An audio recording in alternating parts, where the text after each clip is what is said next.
I recently finished rereading The Way of Kings and I want to talk about it.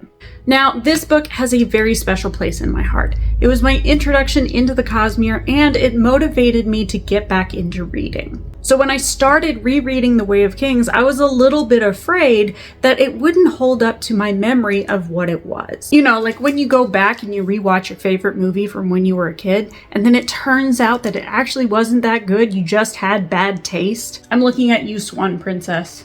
I'm just kidding, that movie still slaps. Anyway, so I was very delighted to find out that that was not the case with this. The Way of Kings is still and will always be an absolute masterpiece. So in this video, I want to talk about my 5 favorite scenes from this book. Now, obviously, this is not a complete list of all the amazing things that happen in The Way of Kings.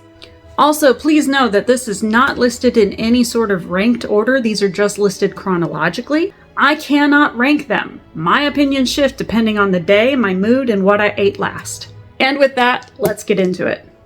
Scene number 1 is the honor chasm scene. Now, I think for a lot of readers, this scene is a huge turning point.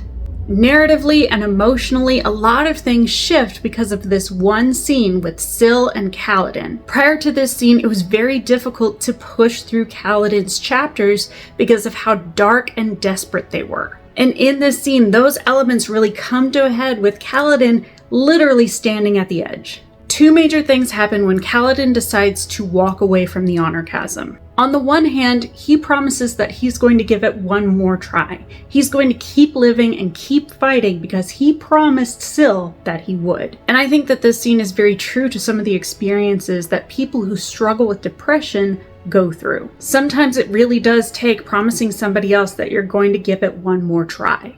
Now, on the other hand, something else that happens because of this scene is that Kaladin promises that he's not going to let anybody else die. This decision, this promise that he makes to himself has lasting impacts on him for a long time to come. The pressure that he puts on himself with that promise eats at him every single time he fails. So from a narrative perspective, this scene is incredibly crucial, especially when it comes to Kaladin's character development. The other very important part of this scene is Syl. Syl knew the risk that she was running when she flew off to find and bring back the Blackbane leaf. She knew the risk that she was running was that she might lose herself completely again. But despite that fear, she took a gamble that this would be the way that would pull Kaladin out of that deep, dark depression.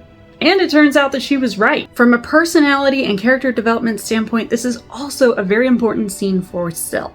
Throughout the Stormlight Archive, there's a recurring theme with Syl regarding self-actualization, self-realization, and becoming more of who she wants to be. And while I do think some of it started before this scene, I feel like this was one of the biggest moments in her character development that pushes her along through the rest of the story.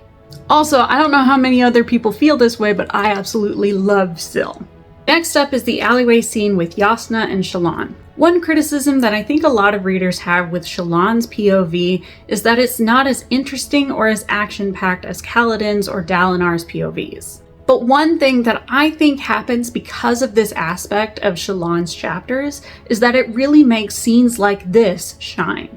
Not only does this scene really illustrate and challenge some of the themes regarding morality and philosophy that this book struggles with, it's also a badass scene. Jasnah taking on and fighting 3 vicious murderers without breaking a sweat was absolutely incredible.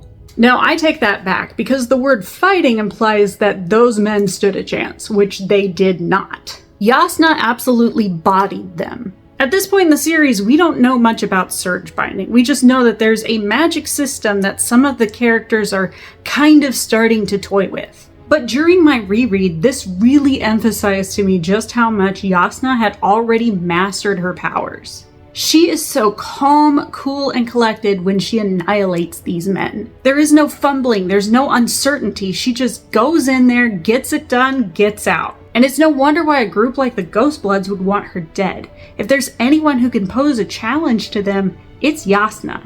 And I just love Jasnah. Scene number 3 is the Wander Sail. Now, I would be remiss if my list did not include Wit's first story. At this point in the book, we don't know a whole lot about Wit. We know that he loves to insult people. We know that he makes jokes at the expense of others. and we know he might be just a little bit evil. We also know that somehow he knows a lot more than he probably should. We're not entirely sure what he's going to be doing with that information, although I think that's still the case. But for me personally, this part of the story is what made me love Wit. Because the way that he talks to Kaladin is just so different than the way that he talked to the Light Eyes at the feasts. Like, sure, he did poke fun at Kaladin a couple of times, but at this point, I think that that's just one of the requirements for him existing.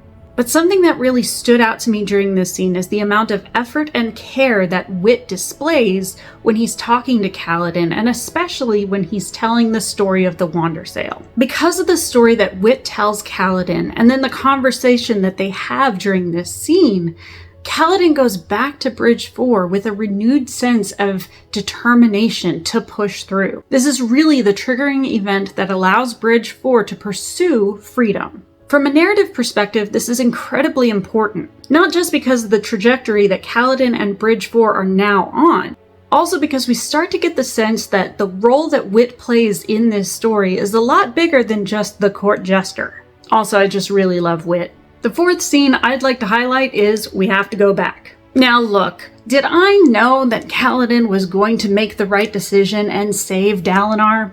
Yes. Did I know that the Bridgemen would end up going back and rescuing the Kholin army with their one bridge? Yes, of course, because eventually those POVs would have to merge. At some point, we were going to have to round up all of the protagonists. But the build-up to this moment was just...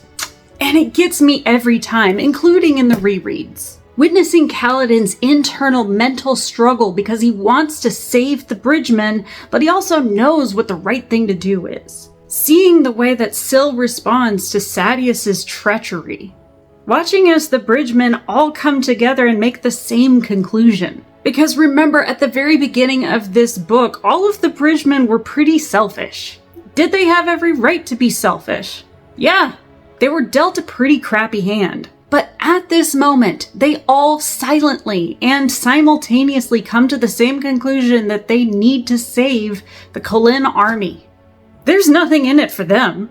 They had no guarantee that this would turn out positively, or if they succeeded, they would gain their freedom. There was no selfish motivation for them to do what they did, and yet they all came to the same conclusion, including Moash.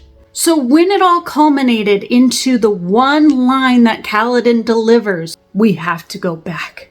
It just, and the delivery of that line is perfect. My first time through this scene, I had the audiobook playing in my car, and I was screaming the entire time. I was just so desperate for them to turn around and save Dalinar and Adolin. And so I was screaming, "Turn back! Go save them! What are you doing?" And so when Kaladin finally says the line, I was whooping, I was cheering, I was hollering. You know, classic Sanderlanche reactions.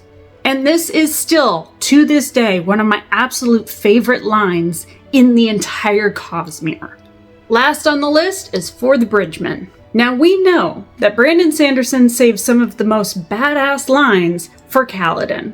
Homeboy has the dramatic entrances. He has the hard-hitting one-liners, things that just give me all the good tinglies. But Dalinar comes in at a close second with this line. Now think about the setup of this moment. Now I don't know who else is out there who was on the same page that I was, but I was certain that this was going to end in a bloodbath.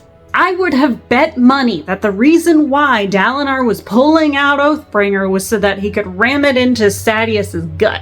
But when instead he shoved it into the stone and he said, "For the Bridgemen," I was speechless.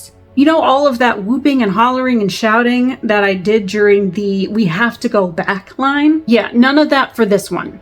I was stunned. I had no words because of the weight and the implications of that one line, where Dalinar willingly trades this majestic blade for the lives of men.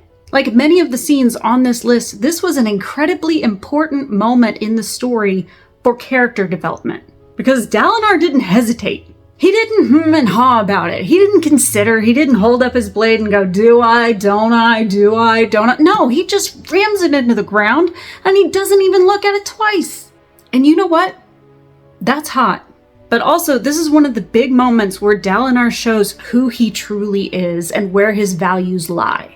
Now, in a later video, I do plan on discussing this scene more when it comes to Dalinar's redemption arc, but for right now, I just want to capture how important this scene is to the Way of Kings as a whole.